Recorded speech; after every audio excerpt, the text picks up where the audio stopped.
I'm trying to figure out what leverage we actually have.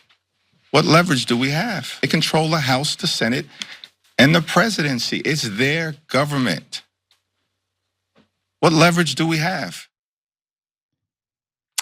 Last Friday, House Minority Leader Hakeem Jeffries, the gentleman you just heard from, seemed kind of frustrated at the notion that Democratic voters are, wanting their Democratic lawmakers to do something, to do anything, to essentially fight back against what's currently transpiring with Republicans, their efforts to advance Trump's agenda, and honestly, what's happening at the executive branch. I mean, we haven't really heard much from Democratic lawmakers. Yes, there's been a rally here or there. Usually those rallies are incredibly embarrassing and accomplish nothing. It's very clear there's no strategy in place whatsoever. And now, thanks to a new scoop from Axios, Jeffries is apparently furious with grassroots Democrats who want their elected leaders to take action. It's just so pathetic. So we'll get to that newer report momentarily, but first a bit of context. So a week ago, Axios broke a different report stating that congressional Democrats were getting an unprecedented volume of calls to their offices. So some staffers said that they hadn't seen this many calls since seminal events like the October 7th attack, the Brett Kavanaugh hearings, or even the Trump impeachment proceedings. Now, get a load of this. Representative Mark Pocan stated, "We had the most calls we've ever had in one day last Monday in 12 years. And Representative Jim McGovern told Axios, "I can't recall ever receiving this many calls. People are disgusted with what's going on and they want us to fight back." It's kind of amazing that they need a high volume of calls from their own constituents to understand that, their constituents would want them to do anything, but okay. Some of those calls were coordinated by grassroots organizations, including MoveOn and Indivisible. A spokesperson for Indivisible confirmed to Axios that they did, in fact, direct people to call Democratic lawmakers. They directed them to call over 30,000 calls to Democratic senators and over 4,000 calls to representatives in just 2 weeks.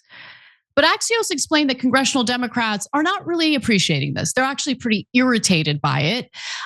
One anonymous House Democrat, and you can understand why they want to be anonymous, stated the following: "There has definitely been some tension the last few days where people felt like you are calling the wrong people. You are literally calling the wrong people." Okay, well, who are they supposed to call? Senator Richard Blumenthal is about to explain. What I think we need to do more is put the onus on Republicans so that the calls that we're getting are directed toward Republicans. Why would Republican lawmakers care about what Democratic voters think? Democratic voters aren't going to vote for them. They're voting for Democratic lawmakers who are totally abandoning them and doing nothing. Look, everyone understands that Republicans are in charge right now. Everyone understands that Donald Trump is the president and Republicans have a majority in Congress, in both the House and the Senate. We get it.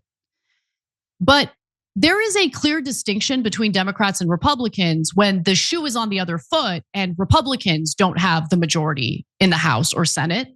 And when a Democrat is in the executive branch, they find other creative ways to fight back. But you don't see that from Democrats. That's the thing that really stands out here. And look, if they're not going to have a strategy, the least they can do is shut the F up about how irritated they are that their constituents want them to do something, but they can't help themselves. This is the thing about the Democratic Party. They loathe their base. It was clear to me all the way back in 2016 with the way Hillary Clinton and all her cronies talked about Democratic voters, and it's even clearer to me now. They feel entitled to their positions of power. They do not see themselves as public servants.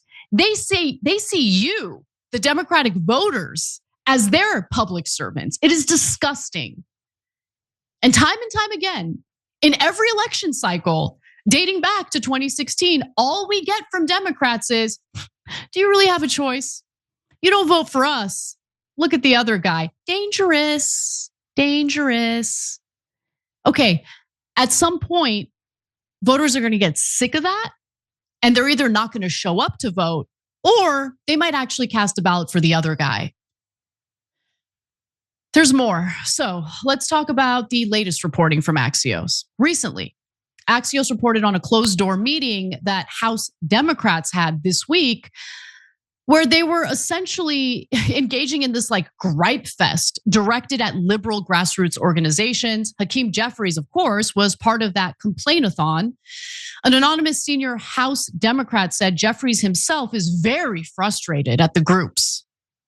Resign, step down. You are not fit to be a leader of any party. I mean, much less the PTA, like resign. What are you doing? You're frustrated that as the House minority leader, Democratic voters are expecting you to fight back against the Republicans' agenda? Okay.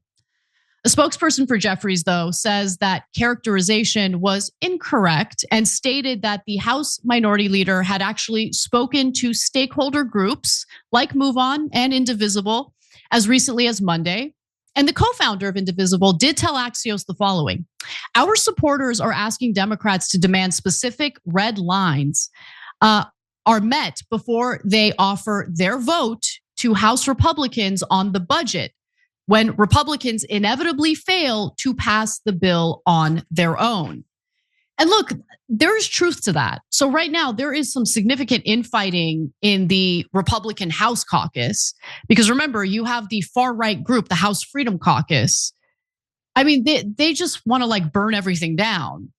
And they're threatening to vote no on the budget if they don't get everything they want. Well, then you have the more moderate Republicans who serve in swing districts, and they don't want to go that far. So there is a possibility that with the slim majority Republicans have, Democrats could have some leverage. Let's hear about that. Let's see what the strategy is. But so far, nothing. I think what Indivisible is asking for totally makes sense. But again, congressional Democrats are insisting that their constituents should go bother Republicans instead, because Republicans really care about what Democratic voters have to say.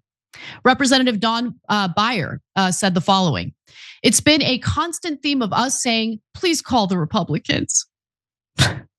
So if you're wondering whether Democrats like Jeffries are doing anything at all, Jeffries has vowed to use a March 14th federal funding deadline as leverage to try to choke off any efforts to defund programs like Medicaid. And to be clear, based on what House Republicans are considering for the budget, Medicaid certainly is on the chopping block. Also, this broke on Monday. House Democratic leader Hakeem Jeffries announces Rapid Response Task Force, co-chaired by 81-year-old Congresswoman Rosa DeLauro, Congressman Jerry Connolly, 74, and Jamie Raskin, 62. I'm gonna withhold my snarky comments about that and just wait to see if this task force actually does accomplish something, if anything at all. Meanwhile, Senate Democrats like Chuck Schumer and Andy Kim are bluffing a government shutdown to stop the efforts of Elon Musk and Doge. In complete fairness, the Senate Democrats did manage to do one thing, which was to stall Kash Patel's nomination or confirmation for 1 week. But so far, that has been it. They need to stop insulting voters. They need to take a good hard look at themselves and the way they come across to the American people. Just a little bit of self-reflection, because they are not entitled to anyone's vote. They're not entitled to anyone's support. They signed up to be public servants, and it's about time they acted like it. Hey, thanks for watching that video. We really appreciate it, guys. And we appreciate it if you become members, because that allows us to be independent, honest, progressive, all the things that you don't get from corporate media. And all of that is because of you guys. Hit the join button below and become one of us. Become a Young Turk.